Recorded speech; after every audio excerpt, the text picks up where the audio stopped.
Austin, Texas. High up in a university tower, a sniper shoots at unsuspecting victims in the plaza below as scores of students flee. Police have apprehended a lone gunman in an attempt on the life of President Ronald Reagan outside the Hilton Hotel in Washington, D.C. 6-hour standoff with police. William Cruz is accused of a violent murder rampage that killed 6 people, including 2 policemen. Jeffrey Dahmer stands convicted of strangling and dismembering 17 young men and boys throughout the greater Milwaukee area. Charged with the raping and killing of a 7-year-old girl in a woman's bathroom in a casino. Life imprisonment for drowning her 5 children in family bath sentences. For the slayings of his mother. The bludgeoning death of her 2 young sons. Custody for the stabbing death of his daughter. Arrested 3 months before the murder.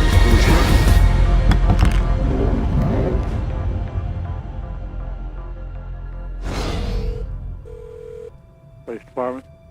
Yeah. I just killed my 2 daughters. Sir? Yeah. Tell me what happened. Okay, what's going on right now? I just freaked out and killed them. Are you on medication? Yeah. What kind of meds are you on, sir? I'm on antidepressants.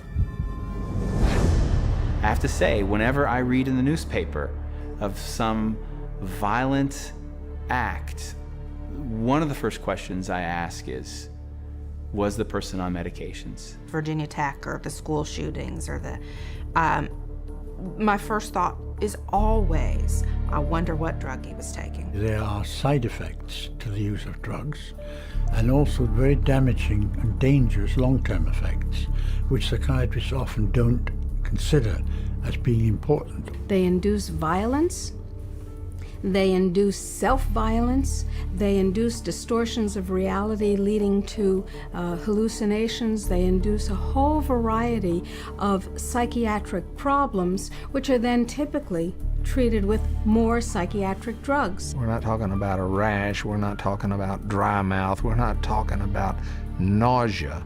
We're talking about sudden, compulsive, overwhelming suicidal or homicidal urges.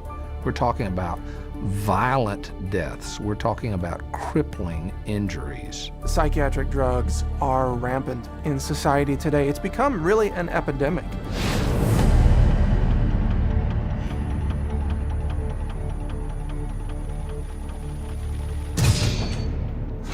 The first drug that they put him on, I did not like it. He had very bad reaction. He became a completely different person. He was very, as you would say, aggressive. He became obsessive compulsive, paranoid about bad guys, afraid of dying. He started sniffing his hand 20 to 30 times a minute, out of control rages. He couldn't think straight, he couldn't act straight. It made him irritable, it made him violent. At one point he threatened to kill himself and to kill me, and he was only 6 or 7 years old. From the moment that I started taking these drugs and to the moment that I stopped, all that happened in my life was things got worse. Depression got worse, the anger got worse, the outbursts got worse. I had no idea what was happening to me. I would start quivering and shaking. I would drop onto the ground. Literally, I could not control anything. Within 4 hours of taking 25 milligrams of Zoloft, I was standing on a balcony at a church. And again, there was the thinking, I'm going to jump. The psychiatrists have carved out a great niche for themselves in the prescribing of drugs, but if you look at the history of treating people for mental and psychological disorders, it's a history fraught with things that don't work. They're not helping people with drugs, and they're not looking out for harming people. They're ignoring the harm that's coming from all of these drugs. We see suicidal thoughts, we see suicide, we see profound depression, mood swings. This is 911. Who is this?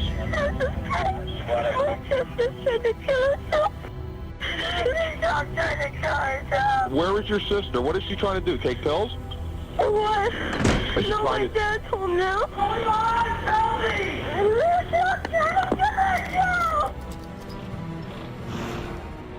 No, you're not going to die today. No, you're not going to die today.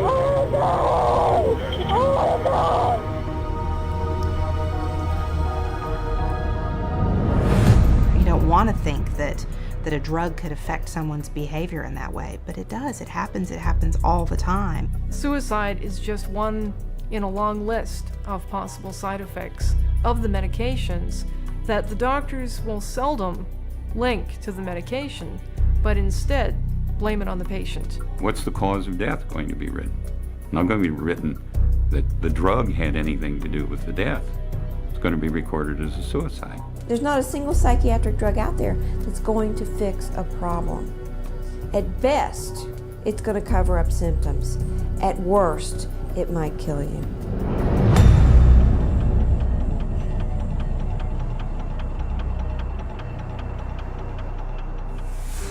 She went to get the laundry, his laundry, which hangs from a hook in Matt's closet.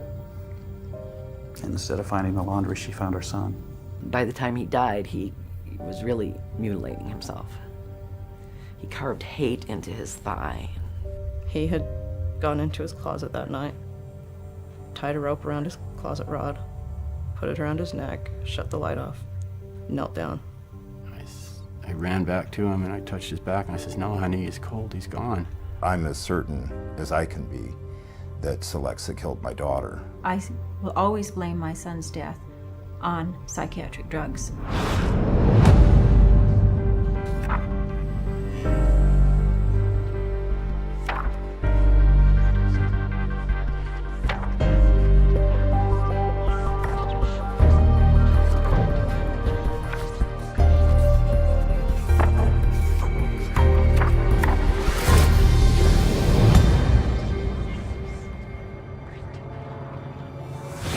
There are numerous reports of significant violent acts, not just suicide, but significant violent acts of murder-suicides in patients who were being prescribed antidepressants for relatively minor conditions, and they then just snapped. The drugs that are used are known worldwide to increase suicidality and increase homicidal violence. Might there be a link between the school shootings or the extremely violent shootings that have occurred in the U.S. and the prescription of certain psychotropic medications? I think the answer to that is a clear yes. The school shootings that have happened here over the last several years in this country, most of the students who engaged in this violent behavior were on psychotropic medications that had been prescribed to them by psychiatrists. 911, where's your emergency? There's been a shot at Westside High School, Middle School. Been what? There's been a shot at Westside Middle School. Okay. Do you know who done the shooting? No, we do not. Okay. Like them everywhere. I was lucky I wasn't shot, because I was the only one standing up. My friend Nate got shot in the shoulder. Oh my God, I can't believe this is happening. There's Sinai, nothing like that happens here. You should be safe at school. It should be a safe place. Just horrible images that you never want to see again in your mind. And I was praying to God for someone to come help me. It wasn't just my boyfriend, he was my best friend. A nightmare. I didn't think he had.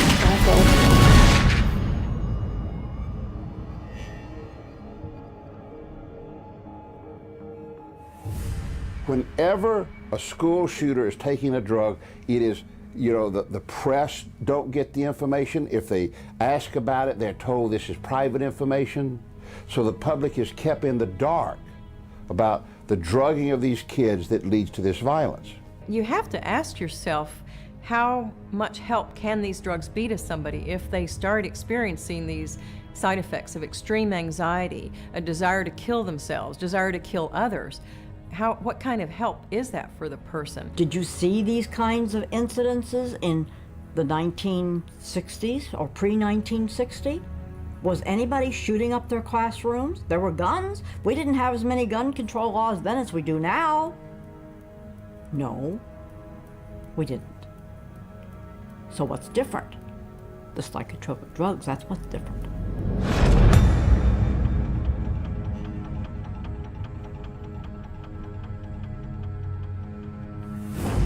These psychiatrists are, in a sense, crippling people at the same time they claim to be treating them. They are mainly just drug pushers.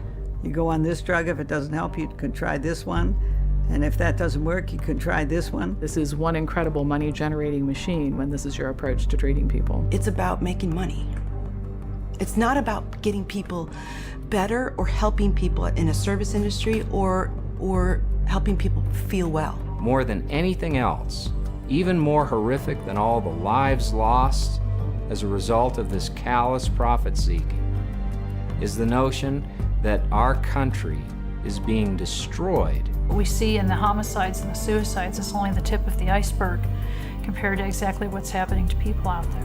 How many deaths have to occur before the public wakes up? Wake up. Wake up before it's too late.